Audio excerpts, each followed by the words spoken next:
Bom, vamos refletir na Escritura nessa manhã. Afinal de contas, meus irmãos e minhas irmãs, o que é o medo?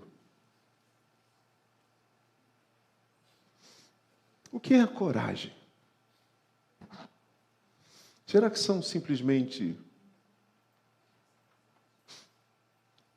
emoções antagônicas, contrárias? Como a gente pode pensar biblicamente sobre o medo e sobre coragem? Eu faço essa reflexão hoje de manhã e alguns de vocês podem se frustrar porque eles estavam esperando um sermão do Dia das Mães, né? Né? Mas nós vamos parabenizar as mães daqui a pouco, vamos orar por vocês.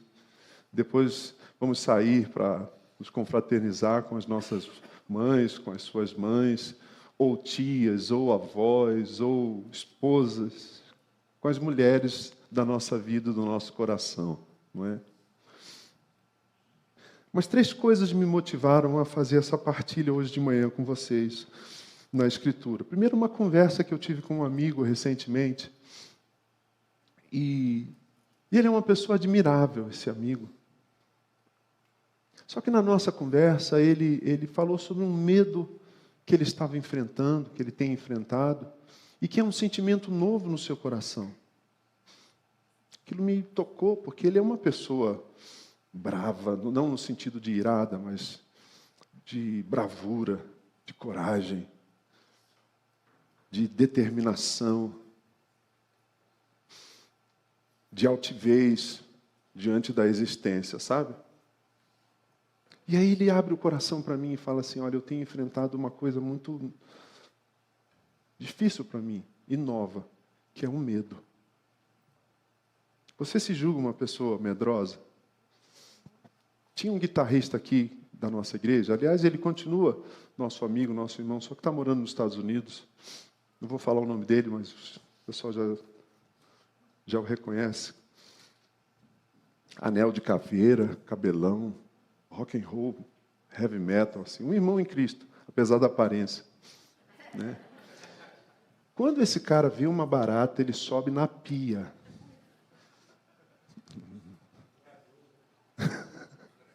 Ele não vai ser mais meu amigo, depois que se isso viralizar, né? Aí a gente chama isso de fobia, né? Quando tem um objeto fóbico, assim, esse medo irracional, né? O que uma barata vai fazer para uma pessoa de 1,93 m e 103 quilos? Vamos falar sério, gente. O que uma barata pode fazer na minha vida? Contra mim? Né? Que fique registrado que eu não tenho medo de barata. Só estou dando um exemplo retórico aqui, né? Homilético, né? E aí, além dessa conversa com esse meu amigo, lendo os jornais essa semana, eu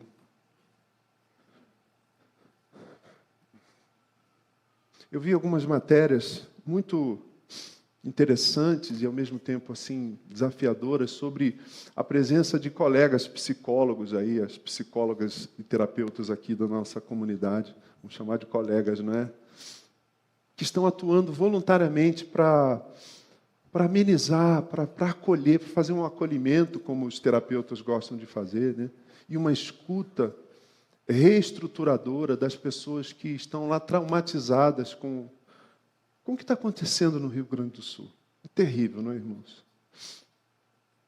E aí essa matéria diz que esses psicólogos que têm atuado lá na região mais no olho do furacão, lá de Porto Alegre, eles têm percebido algumas coisas. E uma delas assim, é o quanto eles estão com medo.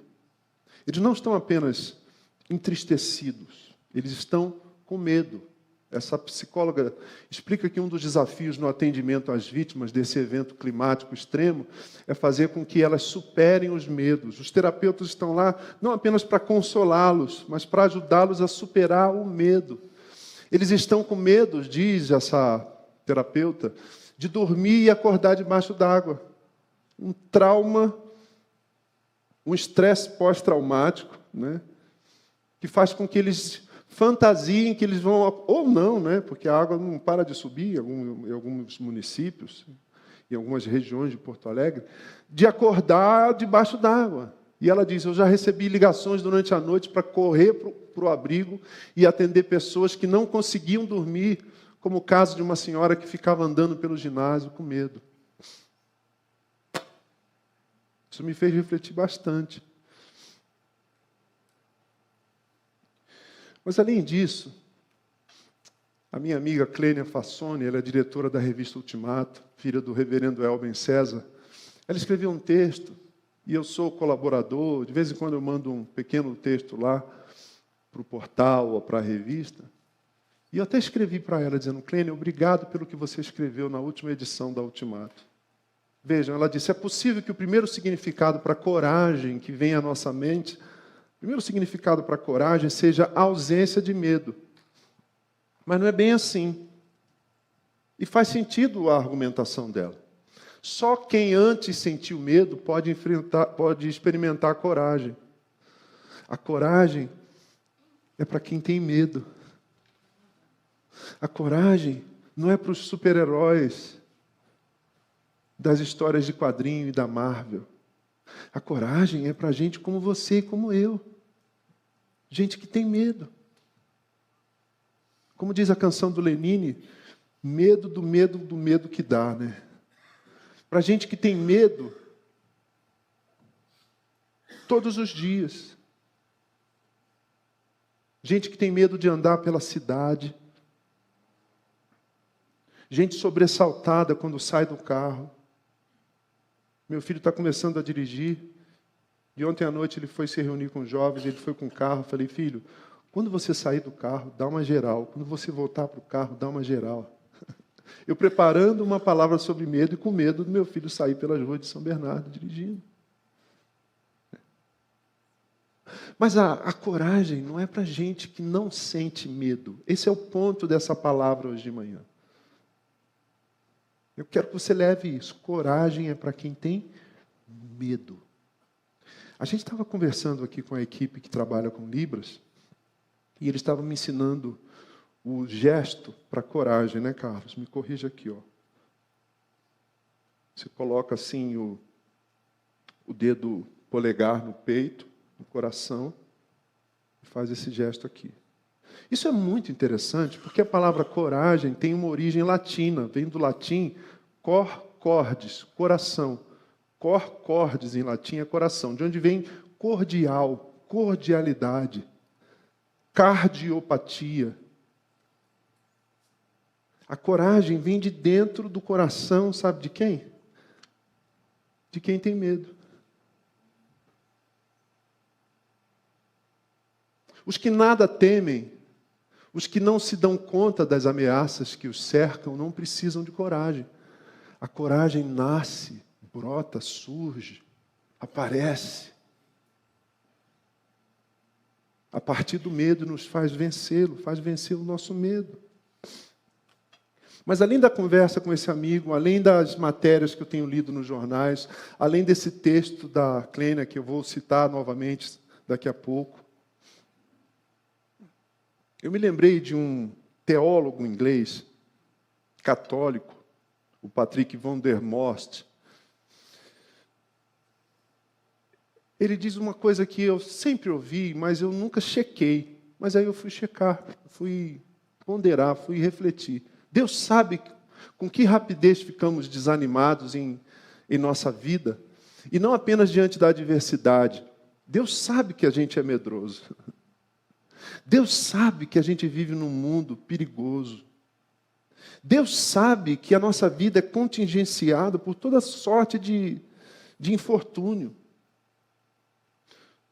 Deus sabe que a gente, muitas vezes, se sente travado, não consegue andar, não consegue sair do lugar.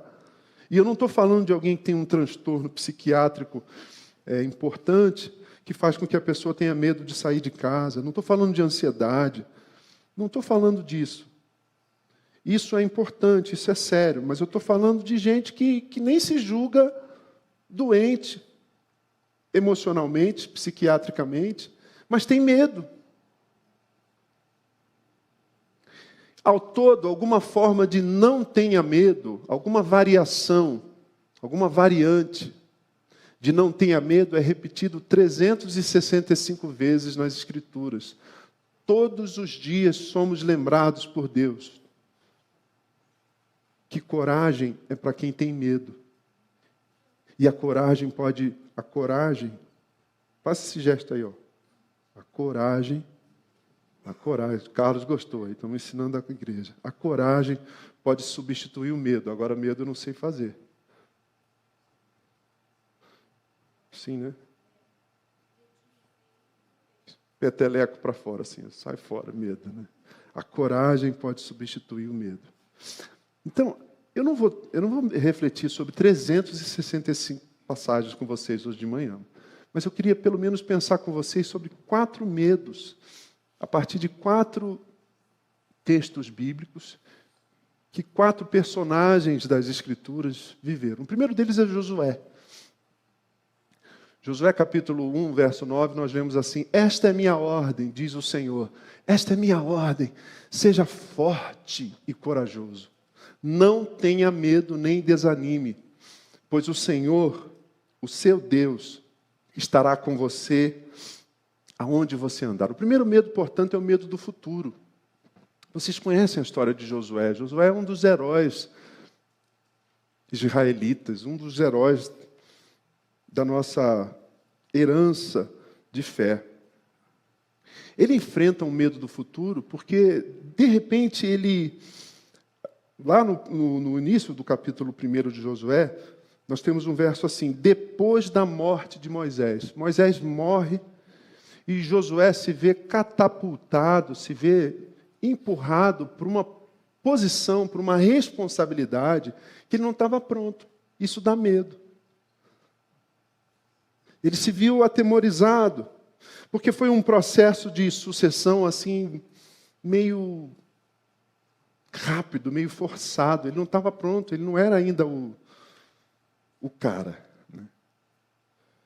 Mas nesse texto, do verso 1 até o verso 9, do primeiro capítulo de Josué, 3 vezes Deus diz essa frase: seja forte e corajoso. Seja forte e corajoso. E 2 vezes Deus diz para ele assim: eu estarei com você. O Senhor, o seu Deus, estará com você onde você estiver e por onde você andar. Fiquei um tempo meditando essa semana, primeiro em Josué, primeiro nessa situação de um moço. Moisés falece bem idoso. Josué talvez fosse um homem de meia idade, mas diante da idade e da experiência de Moisés, o Josué era um moço. Ele não se sentia capacitado, pronto, hábil. Ele não tinha os skills, como o pessoal aí do mundo corporativo chama de os soft skills. Né? Ele não tinha um preparo, ele não tinha uma capacitação que tornasse aquela responsabilidade de liderar o povo, de conduzir liderando o povo para a terra prometida. E ele tem medo, ele olha para aquilo, ele se apavora, ele diz: eu não dou conta. Eu não sou o cara, eu não sou a pessoa. Você já se sentiu assim no trabalho, quando alguém te faz um desafio? Você já se sentiu assim na igreja, no ministério que você exerce? De repente, a responsabilidade, a demanda é tão maior do que a sua capacidade que você trava de medo.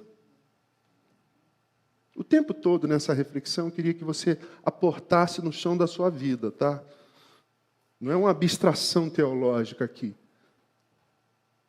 Esses 4 medos, essas 4 narrativas, e esses 4 não tenha medo, esses 4, troque o seu medo pela coragem que eu lhes dou, diz o Senhor, que isso chegue no chão das coisas da sua vida, que você está vivendo no trabalho. Você tem diante de si uma oportunidade de crescer na carreira, mas você tem medo. Não é medo do fracasso só, é medo, às vezes, medo do sucesso, do que aquilo implica para você, das decisões que você vai ter que tomar, das escolhas que você vai ter que fazer. E aí você não quer subir de cargo, porque você não dá conta da ansiedade correspondente àquela nova responsabilidade, àquele novo status. O Luciano, que estuda as carreiras, sabe do que eu estou falando. As pessoas não têm só medo do fracasso, têm medo do sucesso, das implicações. Como é que Josué vence esse medo do futuro? Do que viria no futuro, de como seria liderar aquele povo, do que estava diante dele, do que o futuro traria para si em termos de responsabilidades, em termos de demandas, em termos de desafios. O Josué vence esse medo porque o Senhor diz para ele que ele estaria com Josué, que ele estaria com ele. A presença de Deus foi a causa de Josué não ser dominado pelo medo do futuro. O futuro não nos ameaça. Quando eu leio sobre inteligência artificial, e ontem a gente estava aqui no churrasco dos homens, estava aqui reunido com alguns pecadores, diante do altar, né, Ronildo e Fábio, mais uma vez, muito obrigado. A gente teve um certo momento que a gente começou a falar sobre inteligência artificial. Todo dia está nos jornais. Muitos empregos estão desaparecendo e vão desaparecer. Uma mudança socioeconômica, psicológica, sem precedentes, está diante de nós nesse futuro. Nesse futuro digital, dominado, conduzido pelo que é chamado de inteligência artificial. Eu tô querendo aumentar a minha inteligência natural e o pessoal só fala de inteligência artificial. Você não tem um pouco de medo do futuro? Ou muito medo do futuro? Eu li esses dias que em 2050 vai ter mais plástico no oceano do que peixe. Se você gosta de sushi, coma hoje. Vá hoje com a sua mãe, né? Porque eles estão dizendo que daqui a 26 anos vai ter mais plástico no oceano do que peixe. Eles estão reconhecendo que todo o plástico que já foi produzido, desde a Revolução Industrial até hoje, continua no planeta. Não deu tempo ainda de se decompor. Que futuro nós estamos legando para os nossos filhos? Que futuro espera os nossos filhos, os nossos netos? Josué olha para aquele cenário, ele olha para aquele horizonte, ele fica atemorizado, ele trava. Mas o Senhor diz assim: não tenha medo, porque eu estarei contigo. O Senhor, o seu Deus, estará com você. Como é que a gente vence o medo do futuro? A gente vence o medo do futuro embasando a nossa vida nessa presença de Deus, experimentando diariamente essa presença de Deus. Essa presença de Deus que é experimentada quando a gente medita na Escritura. Essa presença de Deus que é experimentada quando a gente ora. Essa presença de Deus que é experimentada quando a gente congrega e canta: fica, Senhor, já se faz tarde, tens meu coração para pousar. A presença de Deus foi a causa de Josué não ser dominado pelo medo do futuro. Então, meu querido, primeira aplicação pastoral, singela, simples, mas necessária. Não tenha medo de enfrentar o futuro. Tenha medo de estar só. Isso é para ter medo. Mas você não está só, porque o Pai Celestial está com você.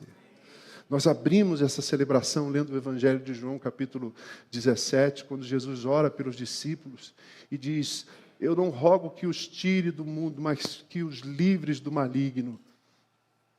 E eu estarei convosco todos os dias até a consumação dos séculos. O primeiro medo foi o medo de Josué, o medo do futuro.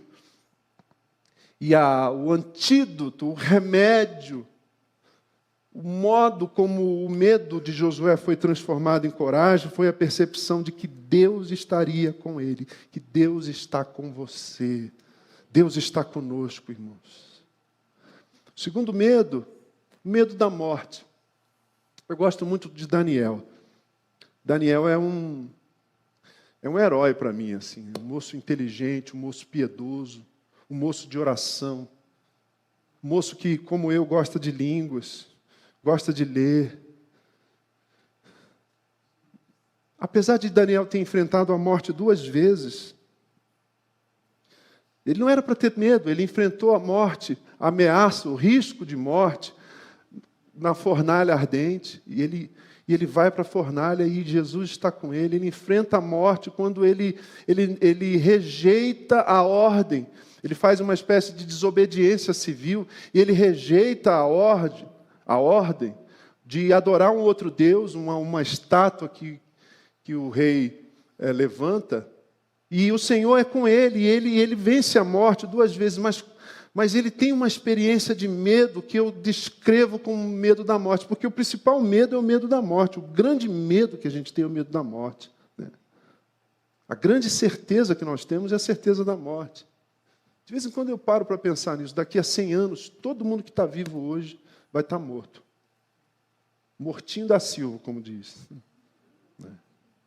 A gente não sabe quando, não é? Eu preferiria morrer dormindo de uma gripe mal curada, mas pode ser que, né? É por isso que eu tenho um seguro de vida. Se o avião cair, eu deixo 3 milhões para cima.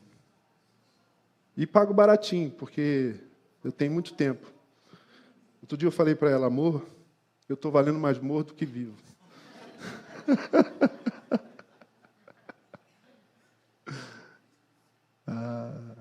Você tem medo da morte? Daniel ficou apavorado diante da visão que ele teve. O texto não diz que era medo da morte, mas eu queria imaginar com você que ele percebeu, como eu percebo, como você percebe, que a morte está à nossa porta. O pastor Osmar Ludovico, nosso querido, aliás, peço que vocês orem pelo nosso pastor Osmar.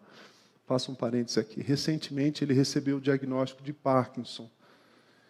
E ele vai fazer o último retiro aqui no Brasil esse ano, está com 81 anos, e eu estou me planejando para estar com ele, levar um abraço nosso, né?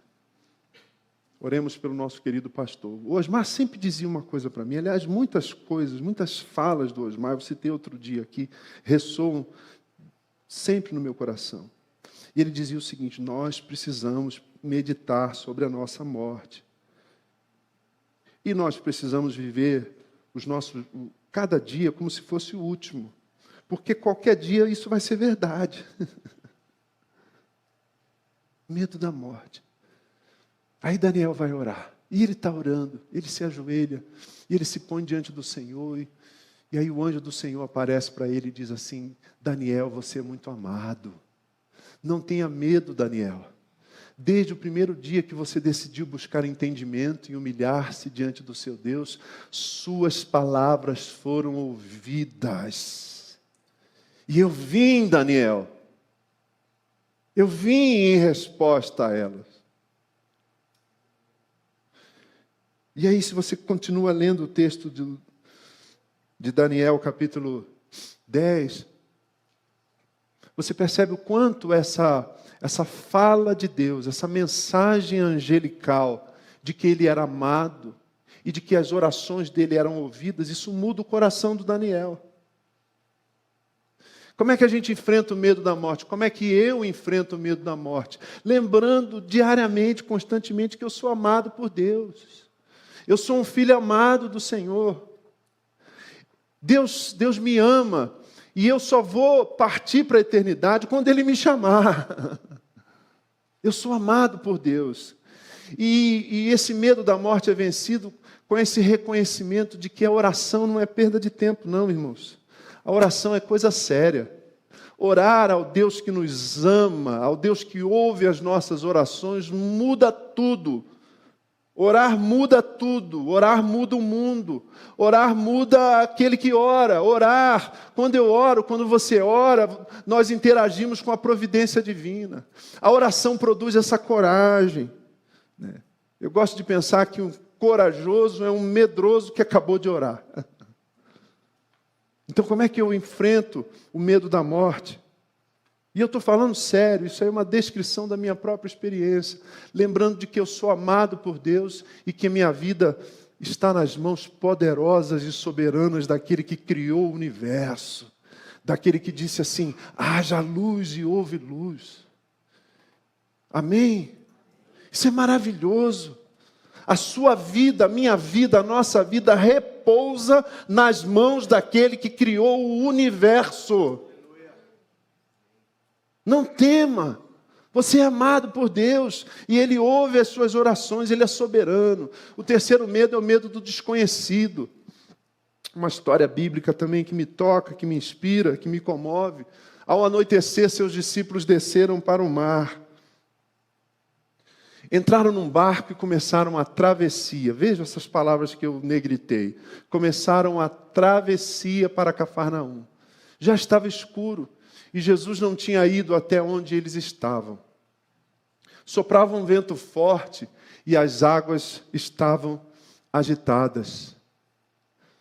Depois de terem remado cerca de 5 ou 6 quilômetros, viram Jesus aproximando-se do barco, andando sobre o mar, e ficaram aterrorizados.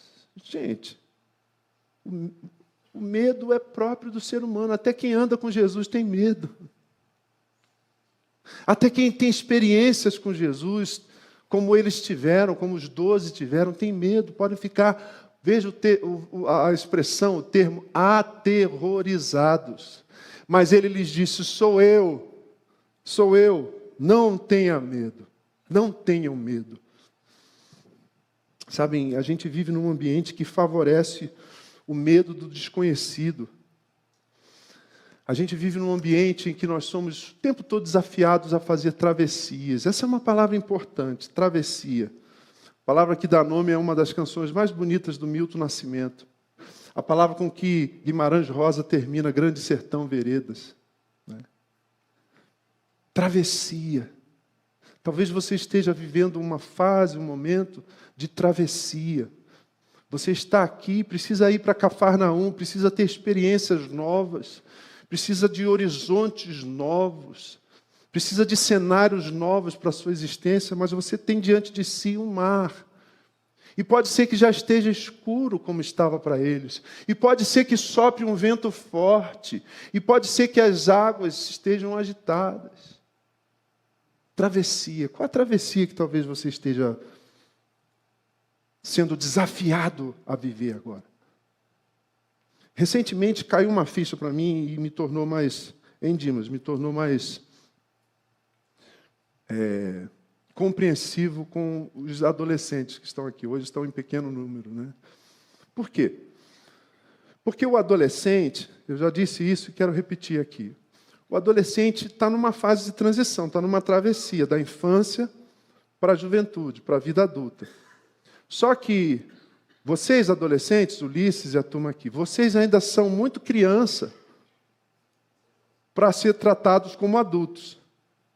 Mas de vez em quando sua mãe te chama, seu pai te chama e fala assim, você já é bem adulto para agir como uma criança. Aí você não sabe o que você é.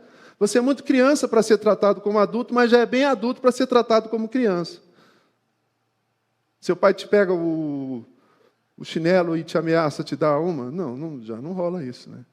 Mas você não pode sair por aí como um adulto. É uma fase de transição, é uma travessia. Você está aqui e está indo para esse lugar. Enquanto você sai desse lugar e chega no outro, tem um desafio enorme que esse meio do caminho aqui dá medo. Né? Dá medo. E nós, na meia-idade, também. Por quê? Porque eu ainda sou bem jovem para achar que eu sou velho, mas eu já sou bem velho para achar que eu sou jovem. Entenderam a crise? Quem diz amém aqui? Então tenham paciência com os adolescentes, porque a gente está vivendo a mesma coisa. A gente tem... E do outro lado da travessia, a gente não sabe o que tem. A gente desconhece esse cenário de escuridão, de incertezas. Não é significativo essas expressões? Esse vento que sopra. Quais são os ventos que sopram sobre a nossa alma nessas travessias que nós somos obrigados a fazer? E essas águas agitadas. E aí, de repente, aparece alguém andando sobre a água. E a gente fica com medo, o desconhecido nos amedronta. Mas Jesus aparece e diz, não tenha medo, não tenha medo. Nesse cenário de adversidade, a gente fica com medo até de Deus. Mas Ele nos diz, não tenha medo, não tenha medo. Ou seja, irmãos e irmãs, a vida de fé não é uma manhã de primavera, não é um mar de rosas o tempo todo. A vida de fé, muitas vezes, é marcada por essas travessias no meio da escuridão. No meio da escuridão, você não sabe para onde você está indo. A tua bússola quebrou. Os instrumentos não funcionam. Ou talvez o teu barquinho seja tão precário que não tenha nada disso. Tenha GPS. Você só sente o vento. Você vê o agitar das águas. Você precisa atravessar. Você precisa ir para Cafarnaum. Você não pode mais continuar desse lado do mar. Você precisa ir para o outro lado do mar. Mas você precisa enfrentar o desconhecido. E isso dá medo. Mas como é que eles vencem o medo do desconhecido? Porque quem estava no meio da nuvem do desconhecido, daquele ambiente assustador, não era Satanás, era o próprio Jesus. Eles achavam que era um fantasma, eles achavam que era uma espécie de assombração, alguém andando sobre o mar. Mas quem estava diante deles na noite escura não era Satanás, era o próprio Jesus.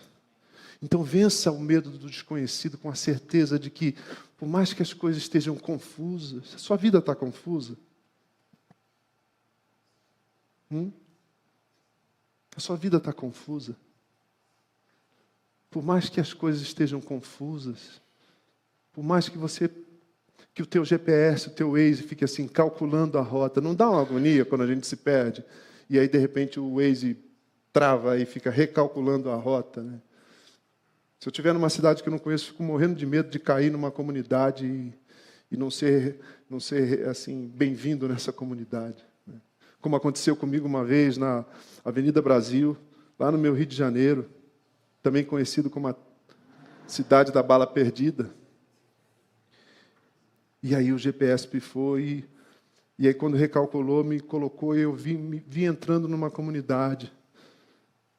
De vez em quando a gente se perde, assim, até com as nossas melhores ferramentas. Porque o desconhecido nos dá medo. Mas quem está no meio dessa confusão, dessa escuridão, não é Satanás, é Jesus de Nazaré. Não tenha medo do desconhecido. Por fim, nessa breve palavra hoje de manhã, uma outra palavra muito simbólica, o naufrágio. De vez em quando a gente não tem a impressão que a nossa vida está naufragando.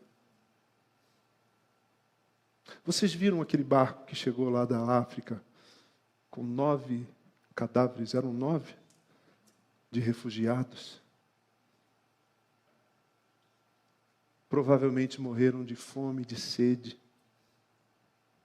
Não chegaram a naufragar, mas não conseguiram fazer aquela travessia louca da África. Eles estão tentando identificar de onde é que partiu aquele barco, sem estrutura, sem recursos, sem aparelhos, no desespero de fazer essa travessia que eu acabei de citar. Essa história lá em Atos 27 é muito significativa também. O Paulo, ele precisa ir até César e, portanto, ele tem que ir até Roma, ele tem que ir para a Itália.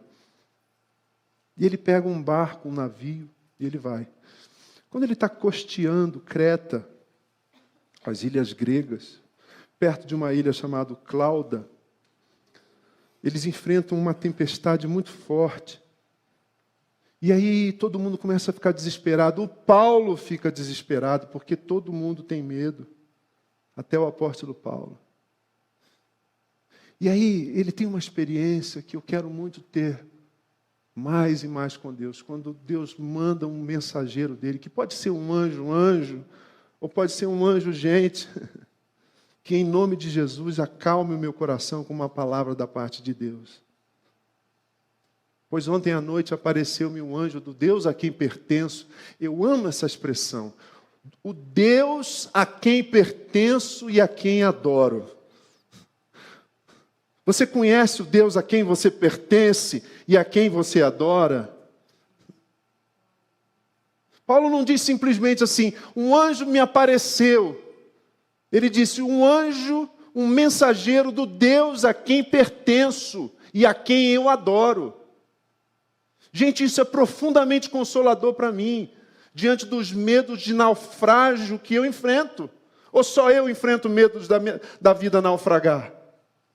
Você já olhou para o seu casamento e pensou assim, olha, esse negócio aqui vai naufragar. Você já olhou para a sua carreira, para o seu negócio e pensou assim, olha, isso aqui vai naufragar. Você já olhou para o seu ministério e teve a impressão que estava entrando água e que ia naufragar? Isso é humano, isso é nosso, isso é existencial. O medo do naufrágio. O naufrágio é quando a nossa vida afunda. O naufrágio é quando a gente morre. É quando tudo acaba. É quando não há mais esperança. Mas essa fala do Paulo é maravilhosa demais. Um anjo do Deus a quem pertenço. Você pertence a um Deus que não vai deixar a sua vida naufragar. Você é de Deus. O barco da sua vida não é um barco sem dono.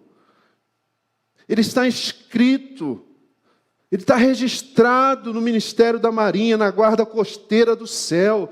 Esse barco é de Deus, a sua vida é de Deus, você pertence a Deus. E a sua vida, eu afirmo em nome de Jesus, não vai naufragar. Você pertence a Deus. E mais, você não só pertence a Deus, mas você tem uma relação com Ele. Você crê nesse Deus, você adora esse Deus, você serve a esse Deus. E esse anjo de Deus aparece para Paulo e diz, Paulo, não tenha medo, não tenha medo. Como é que é? Assim, né? Não tenha medo. É preciso que você compareça perante César. Deus, por sua graça, deu-lhe as vidas de todos os que estão navegando com você. Assim, tenham coragem. De novo, a frase que resume essa minha palavra hoje de manhã. Coragem é para quem tem? Não tenha medo, tenha coragem. Creio em Deus que acontecerá do modo como me foi dito, diz Paulo. Eu preciso dessa convicção, irmãos. O Paulo pôde vencer o medo de naufragar, de ver o barco virar e todo mundo morrer, porque ele servia a um Deus soberano e poderoso que cumpre os seus propósitos. Isso é teologia, isso é fé, isso é objeto de fé. Nós servimos e pertencemos a um Deus que é soberano e poderoso e que cumprirá os seus propósitos na nossa existência. Lembram da história de José? Quando os irmãos de José aparecem para ele e se revelam para ele e tem aquele choro todo e ao mesmo tempo eles ficam atemorizados porque eles pensam assim, puxa, ele descobriu que foi a gente que o vendeu como escravo, ele vai se vingar, ele vai... acabou, a casa caiu para a gente. E o José diz assim, chorando, não foi vocês, foi Deus. Isso para mim essa fala do José, ela parece problemática teologicamente, doutrinariamente, porque assim, como Deus é soberano e ao mesmo tempo nós temos liberdade, como a soberania de Deus coexiste com o livre-arbítrio? Eu não sei, mas isso é real. Você toma as suas decisões, você dá com a cabeça na parede, você faz as suas burradas, eu faço as minhas burradas, mas Deus é soberano e Ele cumpre os seus propósitos e Ele é capaz de tornar a nossa desgraça em graça. Foi isso que ele diz, é isso que José diz. José tem uma compreensão teológica fabulosa, profunda. Ele diz assim, o que vocês intentaram para o mal, Deus virou para o bem, para a preservação da vida.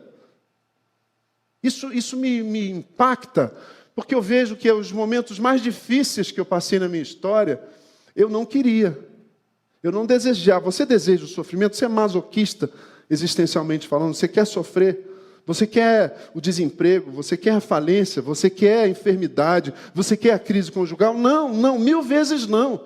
Mas quando a gente vive essas coisas, a gente precisa repousar a nossa fé num Deus que é soberano e que cumpre os seus propósitos. Por que vocês não disseram amém? Ele é o Senhor. O barco da nossa existência está seguro nas suas potentes mãos, muito embora a gente esteja trabalhando seriamente para afundar esse barco. A gente é bom em afundar barco. Sabia? Você sabe nadar? Eu nado muito mal. Você sabe, eu sei nadar em piscina de 1,5 m. Eu tive 2 afogamentos, semi-afogamentos na infância e na adolescência, e eu prefiro a altura. Eu já saltei de asa delta, sabia? Já contei isso aqui? Mas falou que tem mais de 1,5 m, eu estou fora. Porque eu sou muito bom em me afogar. 2 vezes eu tentei. Brincando, né? A terceira eu acho que vai... Não quero saber, né? A gente faz tudo. A gente se esforça para fazer o barco da nossa vida virar. Essa é a verdade. A gente se empenha nisso, Vini. A gente é cabeça dura. Mas a graça de Deus é soberana. Mas a soberania de Deus é graciosa. E Ele não vai deixar o barco da nossa vida, da minha vida e da sua vida virar. 4 medos. Vamos lá. Medo do futuro. Como é que Josué vence o medo do futuro? Sendo abraçado, sendo fortalecido pela lembrança de que Deus estaria com ele. Se a presença de Deus estiver conosco, se Deus estiver presente na nossa vida, nós não precisamos temer o futuro. Bena e o Pablo eram pequenos e às vezes eu acordava assim, especialmente com o Bernardo, o primeiro filho, né?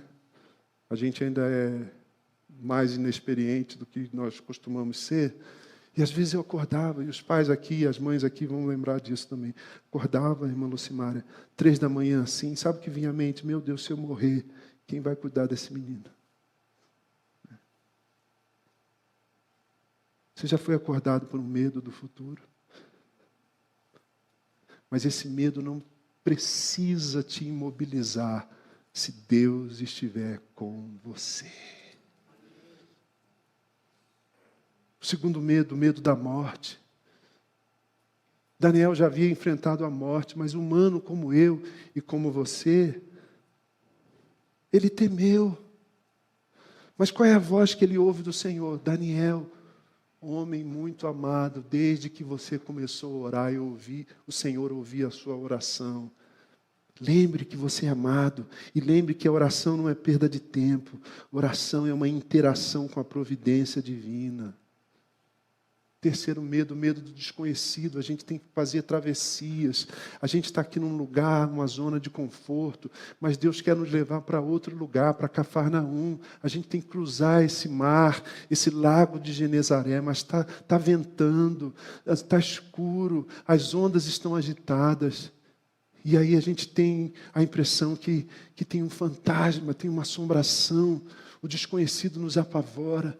Mas no meio dessa nuvem do desconhecido está aquele que ressuscitou dos mortos e disse que todos os dias, até a consumação dos séculos, estaria conosco. E por fim, simbolicamente também, o medo do naufrágio. Por que Paulo vence esse medo? Porque ele tem essa revelação celestial. O anjo do Senhor lhe diz: Paulo, não tenha medo, ninguém vai morrer, Deus está cuidando desse barco. O que nos traz medo? O que nos faz precisar de coragem? Cada um pode fazer a sua lista. Cada um aqui. Um exercício para você. Quais são os seus medos? Mas qualquer que seja a situação, Deus está nos dizendo: não tenha medo, não tenha medo. Qual é o seu medo? Não tenha medo. Qual é o seu medo? Não tenha medo. Qual é o seu medo? Não tenha medo. Amém? Mas isso aí não é o poder do pensamento positivo. Lembra do Norman Vincent Peale? Vendeu muito nos anos 60. Talvez um dos primeiros best-sellers de autoajuda. O poder do pensamento positivo. Que é uma espécie de avô da programação neurolinguística. Outro dia eu vi um sujeito falando disso, do poder do pensamento positivo e de PNL, e eu dei risada. Porque ele falou assim: se você for tímido e precisar falar com alguém numa entrevista de emprego, por exemplo, faça o seguinte: olhe para o nariz da pessoa, não para os olhos. É uma técnica para você vencer a sua timidez. Ridículo.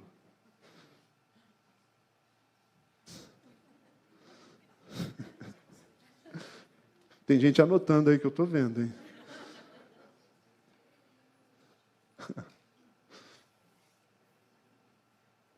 Isso não muda. A coragem precisa vir de dentro. De dentro. Chegar em casa hoje lá, começando a macarronada da mamãe. O que você ouviu na igreja hoje? Faz assim, ó. Gravou, né? Parece aqueles cânticos da APEC, né? 3 palavrinhas só. Como é que é só? Não tinham gestos? Então vão ter gestos também para você guardar o sermão. Porque eu imagino que quando você sai daí, você já começa a esquecer, né? Vamos lá. Medo do futuro. A presença de Deus está conosco. Medo da morte. Nós somos amados por Deus e Ele é soberano, está cuidando de nós. E Ele ouve as nossas orações. Medo do desconhecido. A gente não está enxergando o que está diante de nós, mas sabe o que está diante de nós? Jesus de Nazaré ressurreto. Ele está à nossa frente, Ele está ao nosso lado, Ele está atrás de nós, Ele está sobre nós, pelo Seu poderoso Espírito Santo.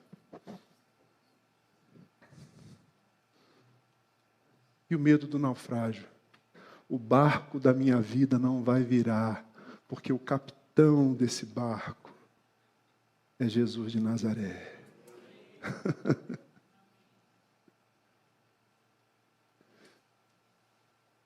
Nosso irmão Mário teve a perna amputada. Vou visitá-lo agora à tarde. Liguei para o Emerson, liguei para ele, ia no hospital, mas ele teve alta. Parecia uma trombose. 85 anos, ele faz 86, agora dia 18, no mesmo dia que minha mãe faria 81 anos, o irmão Mário faz 86 anos. Travou tudo, começou a escurecer, correram, foram para um vascular, então, isso aqui tem que amputar a perna. Assim, de repente, abruptamente, repentinamente. E aí correu, fizeram a cirurgia, uma cirurgia difícil, né, irmãos? Muito difícil. Por que eu estou partilhando isso? Porque quando eu falei com ele, hoje eu vou levar a ceia do Senhor para ele. Depois falei com o Emerson, eu falei assim, Emerson, e como é que ele está emocionalmente? Ele falou, Gerson, ele está em paz. Ele está em paz.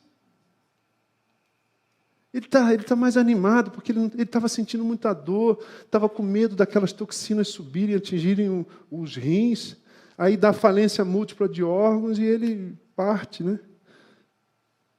Mas ele está em paz. Aí liguei para ele por vídeo. Ô, meu pastorzão querido, que bom te ouvir, meu pastor. Em paz.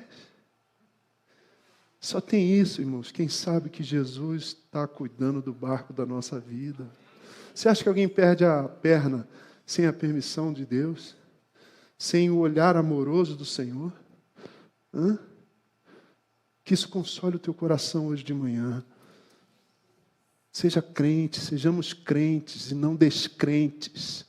Sejamos crentes e não incrédulos. Para que esses medos, o medo do futuro, o medo da morte, o medo do desconhecido, o medo do naufrágio, e sabem lá o nome dos outros 361 medos que nós temos que enfrentar todos os dias. Eles não nos derrotarão, porque o Senhor está conosco. Eu termino com um texto, eu gostei da nova tradução da linguagem de hoje, de Paulo. Esse Paulo que enfrentou medo indo para a Itália e quase morreu, né? E que recebeu do anjo, a visitação do anjo, e ele diz, esse Deus a quem pertenço e a quem eu adoro, está cuidando desse barco. Paulo escreveu aos Tessalonicenses que o próprio Jesus Cristo, nosso Senhor e Deus, o nosso Pai que nos ama e que na sua bondade nos dá uma coragem que não acaba. Eu gostei dessa expressão, irmãos, e eu preciso dela. Eu preciso de uma coragem que não acaba. E como é que a coragem não acaba? Sendo renovada todos os dias. Todos os dias. A Escritura aberta, o joelho dobrado, a congregação, a ceia do Senhor, os exercícios e as práticas da nossa fé vão renovando a nossa coragem, uma coragem que não acaba, uma esperança firme. E Paulo diz que essa coragem que não acaba e que essa esperança firme encha os nossos corações de ânimo. Ânimo. Ânimo é alma. Uma pessoa desanimada é uma pessoa sem alma. Por isso que a gente fala de desenho animado, porque está vivo, né? Encham o coração de vocês de ânimo e os tornem fortes para fazerem e dizerem tudo que é bom. Coisas lindas. O próprio Jesus e Deus quer nos dar uma coragem que não acaba. Uma coragem que não acaba. Que os medrosos aqui presentes nessa manhã saiam daqui com uma coragem que não acaba. Amém? Não se esqueçam, então, coragem para quem tem medo.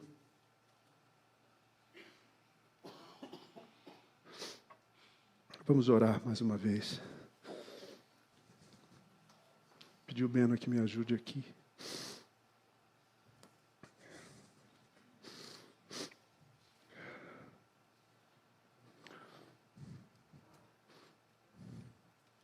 Esses 4 medos simbólicos citados, talvez sejam uma espécie de matrizes para os outros medos que a gente sente. O medo do futuro, experimentado por Josué. O medo da morte, experimentado por Daniel. O medo do desconhecido, enfrentado pelos discípulos naquela noite escura, naquela travessia assustadora. O medo do naufrágio enfrentado por Paulo e os marujos e os tripulantes e os passageiros daquele barco. Talvez esses sejam medos cabeça, medos tracinho cabeça, caput, de outros medos que você esteja enfrentando. Talvez você nem consiga dar nome a esses medos. Você precisa parar, refletir. A Bíblia aberta, o joelho dobrado. Talvez você precise conversar com alguém. E dar nome a esses medos. Porque quando a gente dá nome às coisas, a gente tem poder sobre essas coisas. A gente precisa dar nomes aos nossos medos e enfrentá-los na força do Senhor. Que Ele nos dê essa coragem que não acaba e esse novo ânimo. Sim, Senhor, nós te pedimos essa coragem que não acaba nessa manhã.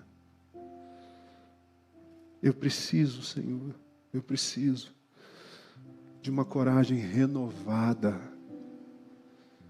Os meus irmãos precisam dessa renovação de coragem. E coragem vem do coração, vem de dentro. Vem desse lugar onde o Senhor habita e onde o Senhor é adorado com muito amor dentro de nós. Que somos tua casa, teu templo, teu tabernáculo, tua habitação.